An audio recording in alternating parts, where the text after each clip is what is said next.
I want to introduce our first panelists. Tonight we have Sav R. Miller, who is a USA Today best-selling author of adult romance with varying levels of darkness and steam. In 2018, Sav put her lifelong love of reading and writing to use and graduated with a BA in creative writing and a minor in cultural anthropology. Nowadays, she spends her time giving morally gray characters their happily ever afters. Currently, Sav lives in Kentucky with her dogs Lord Byron, Poe, and Arrow. She loves sitcoms, silence, and sardonic humor. Joining her tonight is her assistant editorial director, Mary Altman, who grew up reading everything from J.R.R. Tolkien to Laura Kinsale to Shirley Jackson. She loves books that introduce her to new worlds and happily reads and acquires across multiple genres. She started her post-college studying law before coming to her senses and settling into a decades-long editorial career outside of Chicago with her longtime partner. I'm going to ask Sav and Mary to turn their microphones and cameras on and to come on and talk together. Thank you so much. Thank you so much. It is so good to be here. It's so good to see you, Sav. You too. It's always a pleasure. So I was thinking we could go ahead and get this started with something a little extra spicy for everyone, because Absolutely. I think it's pretty safe to say that your books are very high heat. What drew you to writing high heat romance? And what would you say makes explicit books such an important part of the genre?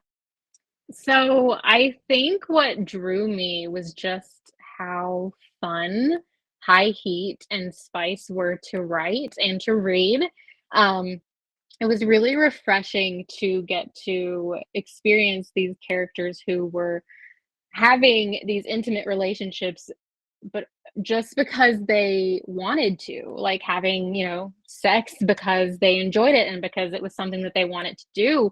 And that was it was really refreshing to me and really fun to write. And I think also the segueing with that, getting to read that kind of message, there's a really big importance for me at least where you get to do so within the safe fictional context that the books provide.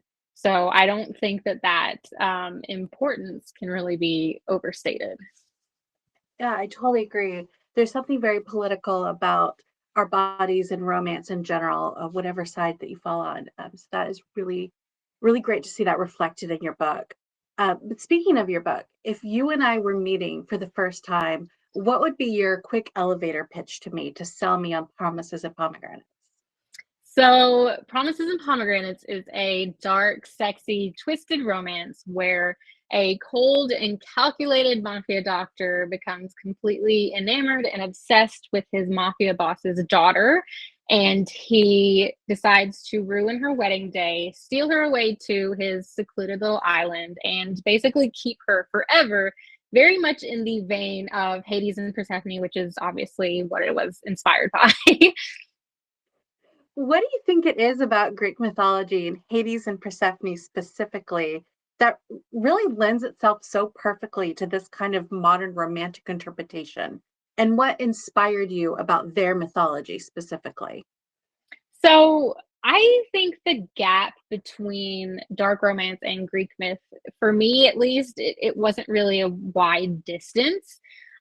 Bridging the two, because I think tonally a lot of Greek myths are very dark, very tragic. So bridging the two kind of just happened naturally. And it was really when I started creating the character profile for Cal, who is the main male lead in Promises and Pomegranates.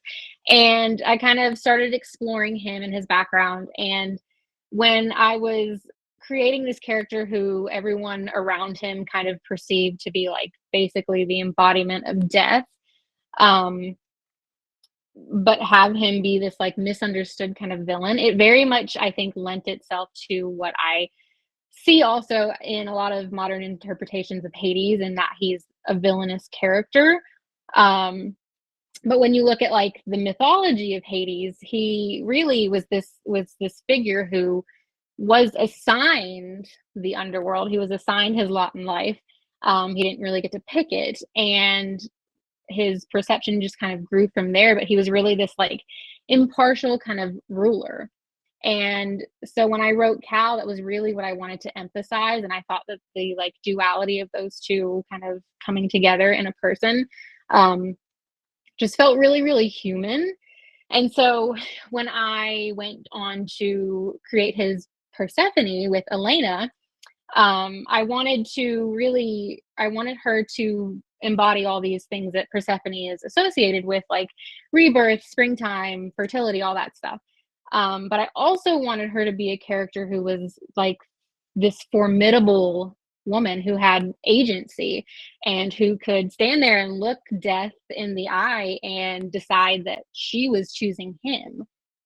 So that it just really, it all kind of just slotted into place really naturally. And I just really enjoyed the dichotomy. I think that the Hades and Persephone, even just them as figures, that they provide. And I think that it just really blossomed from there. I really love that you specifically called out the idea of choices and consent, because I think it's pretty fair to say Promises and Pomegranates is a dark romance. But personally speaking, as someone who tends to be pretty sensitive when it comes to issues of consent, I have to say that I never once felt unsafe reading your books. I think it was a large part due to both your very generous content notes, but also the way you just so thoughtfully and carefully walk your reader through these more intense scenes. It made me feel like we had kind of a bond of trust even before I knew you, reading your work, that I could just trust that you were going to take me up to those edges and let me explore kind of darker romance and darker desires, but in a really contained space, safe environment. So first, just kind of wanted to thank you for that. That is a really fabulous talent and something I deeply admire about you.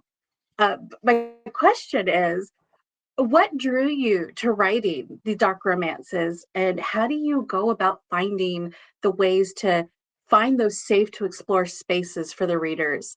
And also, why do you think that dark romance is so important as a part of the romance genre?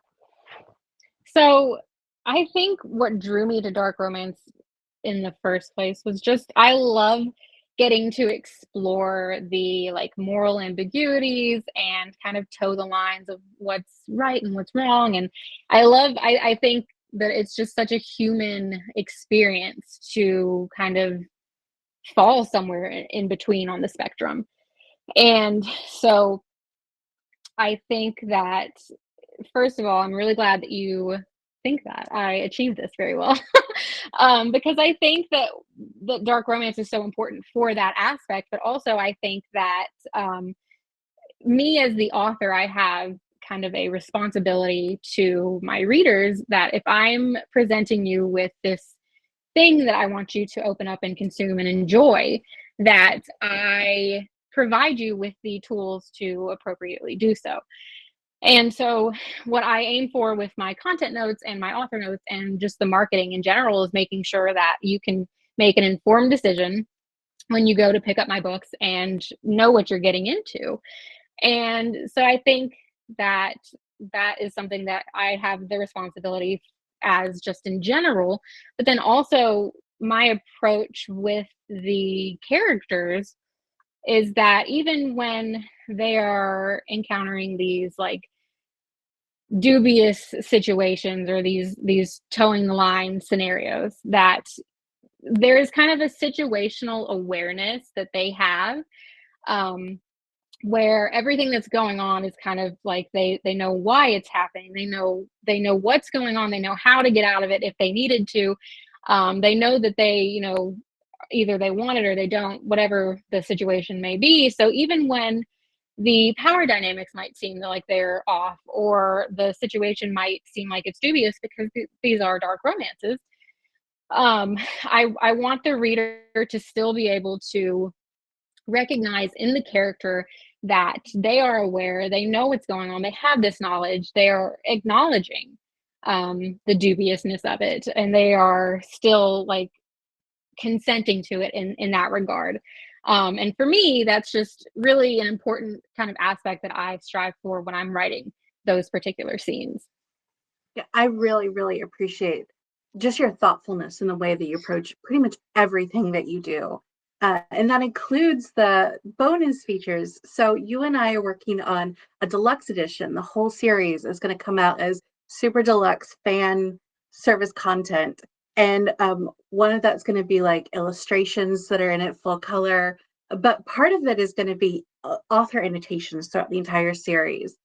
What are some of the things that you do to kind of get yourself in the mindset for that? And what kind of behind the scene thoughts and details do you like to share with your readers? Yeah, so I actually, Promises and Pomegranates was the first book that I annotated since college. So it was really, really interesting going in and kind of trying to balance this thoughtfulness and kind of like give you behind the scenes looks at like what inspired me for certain scenes and where I drew specific inspiration from for the myth, because a lot of the stuff in Promises and Pomegranates I could like list out where it came from in the myth, how it fits into the framework, all that kind of stuff.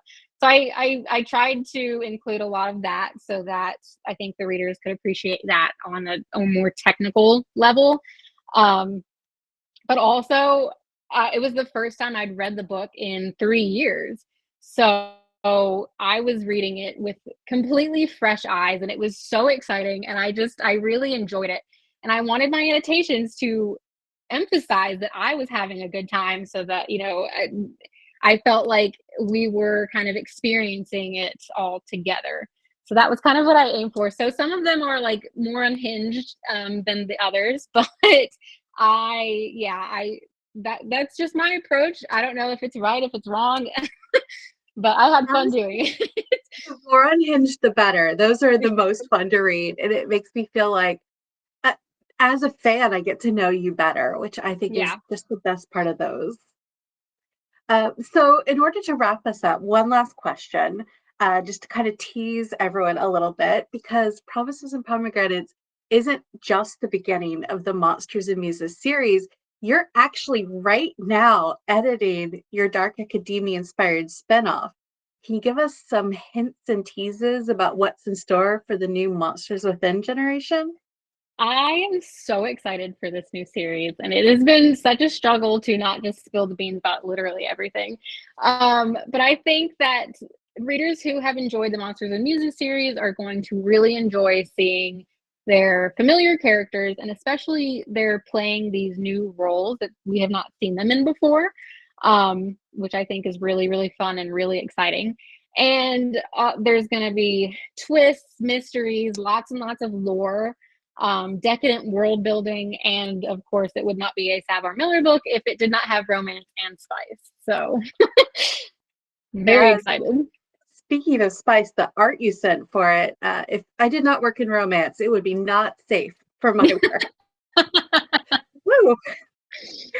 Well, it was so good talking to you. Thank you so much for leading us into and out of Hades together. I can't wait to see the deluxe illustrated edition of Promises Pomegranates next month on shelves.